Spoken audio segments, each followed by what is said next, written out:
সালামু আলাইকুম dear viewers, welcome to my channel voice of Dobaura. আজকে আমরা খুবই গুরুত্বপূর্ণ একটা বিষয় আলোচনা করতে যাচ্ছি এবং বিষয়টা বেশ জটিল, অনেকের মতে ভেরি রাফ এন্ড টাফ। বিশেষ করে নবম শ্রেণীর ক্লাসে থাকা যে প্যাসেজ গুলো আছে, নবম শ্রেণীর বইতে থাকা প্যাসেজ গুলোর মধ্যে মাঝে সবচেয়ে জটিল প্যাসেজ বলে এটি পরিগণিত। তাই অনেকেই দেখি এটার অর্থটা আসলে প্রকৃতপক্ষে বা সুন্দরভাবে ফুটিয়ে তুলতে পারেন না বা গুলিয়ে ফেলেন। এক্ষেত্রে দেখা যাক আমি কতটুকু সফল হই বা আমার অনুবাদের অর্থটা তোমাদের কাছে কতটুকু গ্রহণযোগ্য হয় এবং বোধগম্য হয়, কতটুকু ক্লিয়ার করতে পারি। So no more talk, now let's go to the screen. স্ক্রিনে আমরা দেখতে পাচ্ছি 1.3.3, অর্থাৎ কাজ হচ্ছে আমাদের রিড দ্য ফলোইং টেক্সট, নিচের টেক্সট গুলা পড়ো, then discuss in pairs or groups to identify the facts and opinions in the text. তারপর জোড়ায় বা দলে টেক্সটে থাকা ফ্যাক্ট এবং ওপিনিয়ন গুলো চিহ্নিত করো। আফটারওয়ার্ডস তারপর write down the strategies you use to distinguish between facts and opinions. তারপর ফ্যাক্ট এবং ওপিনিয়নের মধ্যে পার্থক্য নির্ধারণ করতে তুমি যে কৌশলগুলো ব্যবহার করেছো সেগুলো লেখো। Finally express how the writer's opinions influence your thoughts and opinions about the topics. তারপর কিভাবে লেখকের ভাবনা বা মতামত তোমার ভাবনাকে প্রভাবিত করে তা লেখো। তাহলে আমাদের কাজ হবে এই টেক্সট গুলো ভালোভাবে পড়ে তারপর ফ্যাক্ট এবং ওপিনিয়ন চিহ্নিত করা। তারপরে আমি ফ্যাক্ট এবং ওপিনিয়ন কোন কৌশলে চিহ্নিত করলাম সেই কৌশলগুলো উল্লেখ করতে হবে এবং আরেকটি কলামে তখন লিখতে হবে লেখকের ভাবনা বা মতামত আমাকে কিভাবে ইনফ্লুয়েন্স করলো বা প্রভাবিত করলো। এই যে কাজ হবে, এখানে তিনটি আছে। প্রথমে ফ্যাক্ট লিখতে হবে, তারপর ওপিনিয়ন, তারপরে স্ট্র্যাটেজি, কিভাবে যে কৌশলের মাধ্যমে আমি ফ্যাক্ট এবং ওপিনিয়ন চিহ্নিত করলাম বা আইডেন্টিফাই করলাম, এটা লিখতে হবে এই কলামে, থার্ড কলামে। And in the fourth column, 4 number কলামে লিখতে হবে লেখকের ভাবনা বা মতামত কিভাবে আমার ভাবনাকে প্রভাবিত করলো। তো তার আগে আমরা টেক্সট গুলা পড়ে আসছি। এই টেক্সট গুলা অনেকের কাছে খুবই জটিল, যেগুলার সঠিক অর্থ অনেকেই ফুটিয়ে তুলতে পারেন না বা স্টুডেন্টরা বুঝতে ব্যর্থ হয়। সেক্ষেত্রে আমরা চেষ্টা করি টেক্সটটা পড়ার। Text 1, The 1954 Nobel Prize in Literature was awarded to the American author Earnest Hemingway. অর্থাৎ 1954 সালে সাহিত্যে নোবেল পুরস্কার দেওয়া হয়েছিল আমেরিকান লেখক, একজন আমেরিকান লেখক, নাম কি আর্নেস্ট হেমিংওয়েকে। তারপরে দেওয়া আছে ব্র্যাকেটে 1899 1961। তার মানে ইনি 1899 সালে জন্মগ্রহণ করেছিলেন এবং 1961 সালে মৃত্যুবরণ করেছিলেন। আর এই ব্যক্তিকে সাহিত্যে নোবেল পুরস্কার কেন দেওয়া হয়েছিল তার পরের অংশে বলা হচ্ছে, for his mastery of the art of narrative demonstrated in the Old Man and the Sea and for the influence that he has exerted on contemporary style. কারণটা হচ্ছে তার মাস্টারি মানে তার দক্ষতার জন্য, of the art of narrative মানে বর্ণনাধর্মী লেখার কৌশল, বর্ণনাধর্মী লেখার দক্ষতার উপরে, ডেমনস্ট্রেটেড মানে যা প্রদর্শিত হয়েছিল বা যা তিনি দেখিয়েছিলেন, in the Old Man and the Sea. The Old Man and the Sea এটা হচ্ছে তার লেখা একটা বিখ্যাত উপন্যাস, short novel written by Ernest Hemingway. Ernest Hemingway কর্তৃক লিখিত একটা বিখ্যাত উপন্যাস হচ্ছে the Old Man and the Sea. এই উপন্যাসে তিনি যে দক্ষতা প্রদর্শনী দিয়েছেন লেখনীর, তার জন্য। এছাড়াও আরো কারণ কি, for the influence that he has exerted, এবং তিনি যে প্রভাব বিস্তার করেছিলেন বা রেখেছিলেন, অন কন্টেম্পোরারি স্টাইল মানে সমসাময়িক লেখাতে বা লেখনীতে বা সমসাময়িক রচনা শৈলীতে তিনি যে প্রভাব বিস্তার করেছিলেন তার জন্য তাকে সাহিত্যে নোবেল পুরস্কার দেওয়া হয়েছিল। Unwilling to travel to Stockholm, যিনি স্টকহোমে ভ্রমণ করতে অনিচ্ছুক ছিলেন। কেন? আফটার টু নিয়ারলি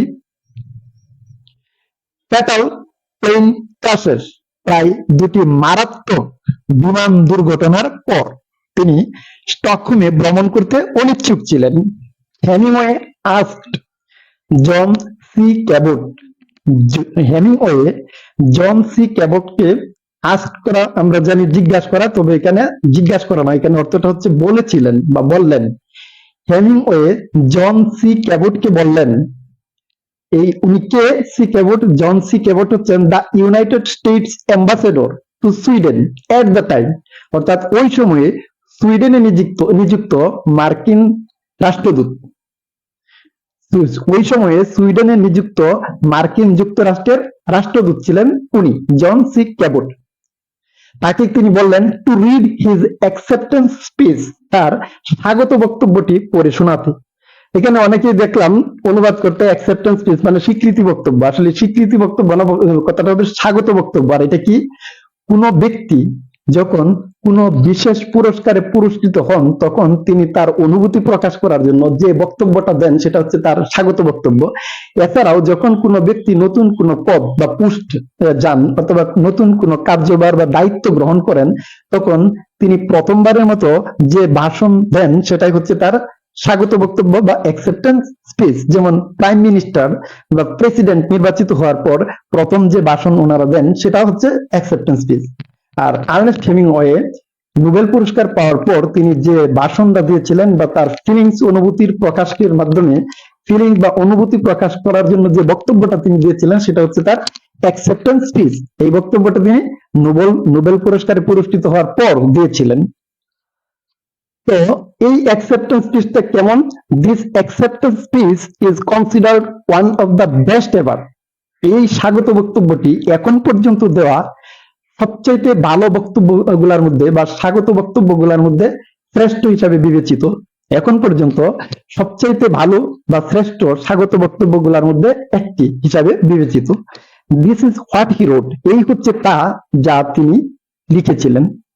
এই বক্তব্য তিনি নিজে গিয়ে দেননি, বরং লিখে দিয়েছিলেন, তার রাষ্ট্রদূত পড়ে শুনিয়েছিল। হ্যাভিং নো ফ্যাসিলিটি, ফ্যাসিলিটি অর্থ আমরা জানি সুযোগ, স্পিচ মেকিং মানে বক্তব্য তৈরি করা, নো কমান্ড, কমান্ড অর্থ হলো আদেশ, হুকুম বা দখল, অরেটরি মানে বাগ্মিতা বা বক্তৃতা, নর any domination of rhetoric, domination মানে প্রভাব বা কর্তৃত্ব, rhetoric means ornamentation in speech অর্থাৎ বক্তব্যে যে অলংকার ব্যবহৃত হয় সেটাকে বলা হয় রেটরিক, বাকপটুতা।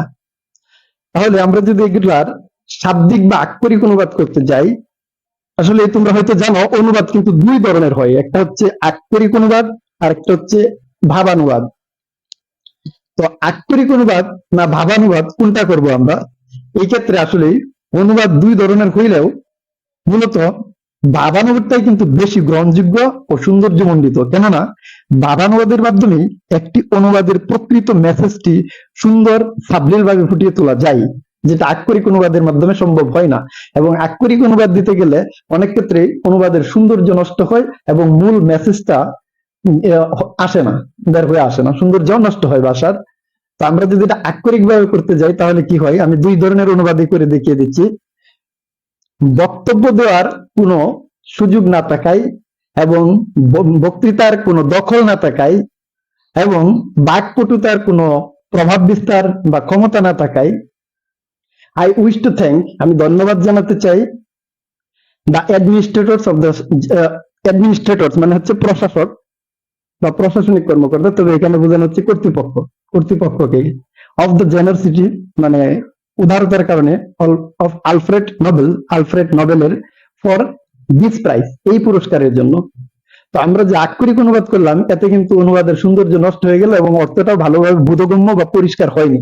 এখন যদি আমরা ভাবানুবাদ দিই তাহলে কেমন হয় দেখো, ভাবানুবাদ দিলে তখন প্রকৃত অর্থটা এমন দাঁড়ায়, অর্থাৎ বক্তৃতা দেওয়ার কোনো দক্ষতা বা পারদর্শিতা আমার নেই, having no facility for speech making and no command of oratory, অর্থ হচ্ছে বক্তৃতা দেওয়ার কোনো দক্ষতা বা পারদর্শিতা আমার নেই, ফ্যাসিলিটি দ্বারা বোঝানো হচ্ছে দক্ষতা, কমান্ড মানে পারদর্শিতা আমার নেই, নর এনি ডমিনেশন অফ রেটরি অথবা বাকপটুতার মাধ্যমে প্রভাব বিস্তার করার কোনো ক্ষমতাও আমার নেই, অর্থাৎ কথার ফুল জুড়ি ছুটিয়ে কারো হৃদয় মন আকর্ষণ করে নেওয়ার ক্ষমতা আমার নেই।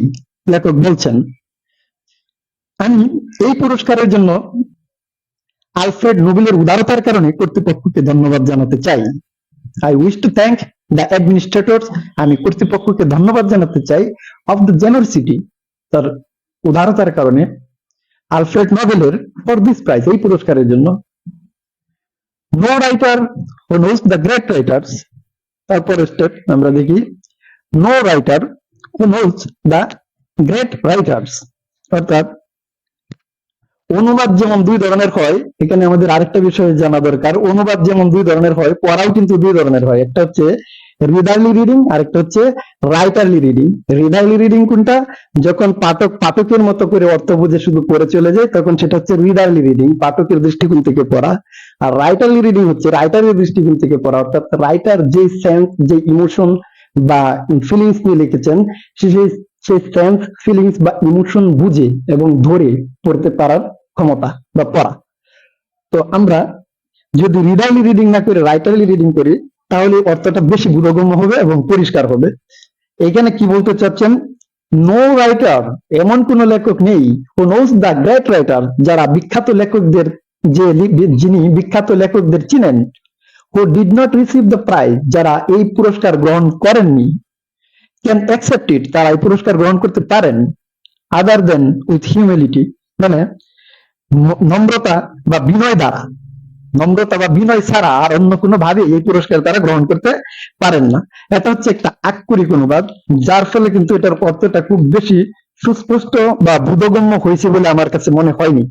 তাই এই লেখাটার ক্ষেত্রে লেখকের ফিলিংস বা ইমোশনটা বুঝে যদি আমরা ভাবানুবাদের মাধ্যমে অর্থটা ফুটিয়ে তুলি, তাহলে এরকম হয়।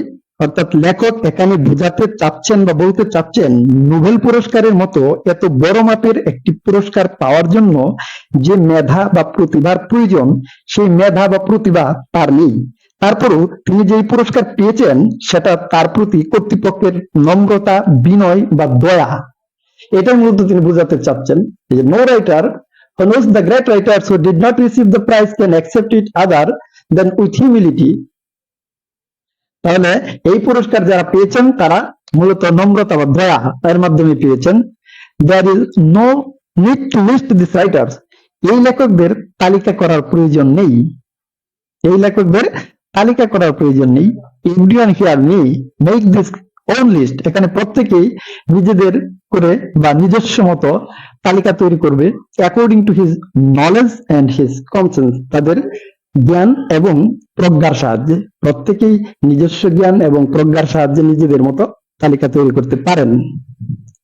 It would be impossible for me to ask the ambassador of my country to read a speech in which a writer said all of the things which are in his heart.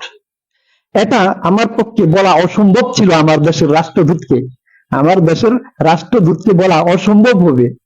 To read a speech, একটা বক্তব্য পড়া যেখানে একজন লেখক তার হৃদয়ের সমস্ত কথা বলেছেন। অর্থাৎ লেখক বলতে চাচ্ছেন, একজন ব্যক্তির হৃদয়ের সমস্ত আকুতি বা হৃদয়ের সমস্ত অনুভূতি আরেকজন ব্যক্তিকে দিয়ে প্রকাশ করা সম্ভব নয়, সেটাই বলতে চাচ্ছেন। things may not be immediately discernible in what a man writes, একজন মানুষ যা লেখে অনেক বিষয় তাৎক্ষণিকভাবে স্পষ্ট হয় না বা বোধগম্য হয় না বা প্রতিষ্ঠিত হয় না। discernible মানে প্রতীয়মান হওয়া বা স্পষ্ট হওয়া। and in this sometimes, এবং এতে মাঝে মাঝে he is fortune, সে সৌভাগ্যের পরশ পায় বা সে আল্লাহর রহমত দ্বারা আশীর্বাদ পুষ্ট হয়, এটা বোঝানো হচ্ছে। বাট ইভেনচুয়ালি, কিন্তু অবশেষে দে আর কোয়াইট ক্লিয়ার, সেগুলো বেশ পরিষ্কার হয়ে ওঠে। এন্ড বাই দিস, এবং এগুলোর দ্বারা, and the degree of alchemy, এই সমস্ত কর্ম সম্পাদনের দ্বারা, দ্যাট হি পজেসেস, অর্থাৎ সে যেগুলার অধিকারী, he will endure or be forgotten, he will be endure or be forgotten, সে হয়তো ইনডিউর মানে হচ্ছে স্মৃতিতে থাকা বা সহ্য করা, অথবা সে বিস্মৃত হয়ে যাবে। অর্থাৎ সে যে কাজগুলা করে, সেই কাজগুলা সম্পাদনের দ্বারা, অর্থাৎ যেগুলা করে, যে বাইরে সেগুলা করিয়া, এবং যে কাজগুলা সে করে অবশেষে সেগুলো স্পষ্ট হয়, এবং এই কাজগুলোর দ্বারা, তার সম্পাদিত কাজগুলোর দ্বারা, অর্থাৎ যেগুলার সে অধিকারী, হি পজেসেস, যেগুলার সে অধিকারী, এইগুলার দ্বারা সে হয়তো অমরত্ব লাভ করে, এন্ডিওর মানে হচ্ছে বেঁচে থাকা, অথবা বিফরগটন মানে ভুলে যায়। অর্থাৎ কবি সাহিত্যিকরা তাদের কর্মের মাধ্যমেই মূলত স্মৃতিতে থাকেন অথবা বিস্মৃত হয়ে যান, বেঁচে থাকেন আর কি, এটা বোঝানো হচ্ছে।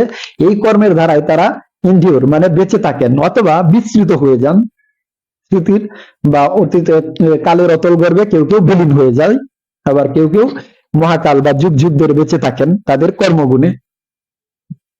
Writing at its best is a lonely life. লেখালেখি বা লেখা যখন চূড়ান্ত বা চরম পর্যায়ে পৌঁছায়, জীবন তখন নিঃসঙ্গ হয়ে পড়ে। Organisations for writers allied the writer's loneliness. অর্থাৎ কবিদের সংগঠনগুলো, লেখকদের সংগঠনগুলা লেখকের বা লেখকদের একাকিত্ব উপশম করা করে, পেলিয়েট অর্থ হচ্ছে উপশম করা বা হ্রাস করা, লনলিনেস মানে একাকিত্ব বা নিঃসঙ্গতা হ্রাস করে। But I doubt if they improve his writing, কিন্তু আমার সন্দেহ হয় এগুলা তাদের লেখার কোনো উন্নতি করে কিনা। হি গ্রোস ইন পাবলিক স্টেচার, তারা সর্বসাধারণের মর্যাদায় বেড়ে ওঠে। হি মানে তিনি, তিনি বলতে লেখক, একজন লেখক সর্বসাধারণের মর্যাদায় বেড়ে ওঠেন। as he sheds his loneliness, যেহেতু তিনি তার একাকিত্ব দূর করতে চান, shed মানে জেরে ফেলা বা সারানো, দূর করা। and often his work deteriorates, এবং প্রায়ই এতে তার কাজ অবনমিত হয় বা অবনতি ঘটে কাজের, বা কাজ ব্যাহত হয়। deteriorates মানে অবনতি ঘটা। for he does his work alone, for মানে এখানে কারণ, যেহেতু তিনি কাজগুলা একাই করেন, কারণ তিনি তার কাজগুলা করেন একাই। and if he is a good enough writer, এবং তিনি যদি যথেষ্ট ভালো মানের লেখক হন, he must face eternity, তিনি অবশ্যই অমরত্বের স্বাদ লাভ করবেন। or the lack of it each day, অথবা প্রতিদিনই অথবা প্রতিনিয়তই এটার অভাব বোধ করবেন, এই অমরত্বের স্বাদ নেওয়ার অভাব বোধ করবেন, বা এটার তাড়না তাকে তাড়িয়ে বেড়াবে। যদি তিনি যথেষ্ট ভালো মানের লেখক হন তাহলে তিনি অমরত্বের স্বাদ নেবেন, আর যদি তা না পারেন তাহলে প্রতিনিয়ত এটার অভাব বোধ করবেন। For a true writer each book should be a new beginning, একজন সত্যিকারের লেখকের জন্য প্রত্যেকটি বই হওয়া উচিত নতুন সূচনা। Where he tries again for something that is beyond attainment, যেখানে সে বা তিনি আবার চেষ্টা করবেন এমন কিছুর জন্য যেটা তার অর্জনের বাইরে, যেখানে তিনি চেষ্টা করবেন এমন কিছুর জন্য যা তার অর্জনেরও বাইরে, তার অর্জনের বাইরে এমন কিছু পাওয়ার জন্য তিনি চেষ্টা করবেন। He should always try for something that has never been done, তিনি সবসময় চেষ্টা করবেন এমন কিছুর জন্য যা কখনো করা হয়নি। Or that others have tried, অথবা অন্যরা চেষ্টা করেছে এন্ড ফেইল্ড, এবং ব্যর্থ হয়েছে। Then sometimes with great luck he will succeed, তারপর মাঝে মাঝে পরম সৌভাগ্যবশত সে সফল হবে। How simple the writing of literature would be, সাহিত্যের লেখা বা সাহিত্য লেখা কতটা সহজ হতো, if it were only necessary to write in another way, যদি কেবল এটা অন্যভাবে লেখার প্রয়োজন হতো। কোনটা? What has been well written, ভালোভাবে লেখা বা চমৎকার ধরনের লেখাগুলা, চমৎকার বা ভালো মানের লেখাগুলাকে যদি অন্যভাবে লেখা হতো। It is because we have had such great writers in the past, এর কারণ হচ্ছে যে আমাদের অতীতে এত ভালো মানের লেখক ছিল যে writer is driven far out past, একজন লেখককে অনেক দূর তাড়িত করা যেত। হোয়ার হি ক্যান গো, যেখানে তিনি যেতে পারতেন। Out to where no one can help him, সেখানে তাকে অন্য কেউ সাহায্য করতে পারতো না। অর্থাৎ একজন লেখক ছিলেন সর্বসাধারণের বা অন্যদের ধরাছোঁয়ার বা নাগালের বাইরে। তারপরে বললো I have spoken too long for a writer, একজন লেখক হিসাবে আমি খুব বেশি কথা বলে ফেলেছি। A writer should write, একজন লেখকের লিখে ফেলা উচিত। What he has to say and not speak it, তার যা বলার তার না বলে, অর্থাৎ একজন লেখককে যা বলার তার না বলে লিখে ফেলা উচিত। Again I thank you, আবারও আমি আপনাদেরকে ধন্যবাদ জানাই। Thank you everybody.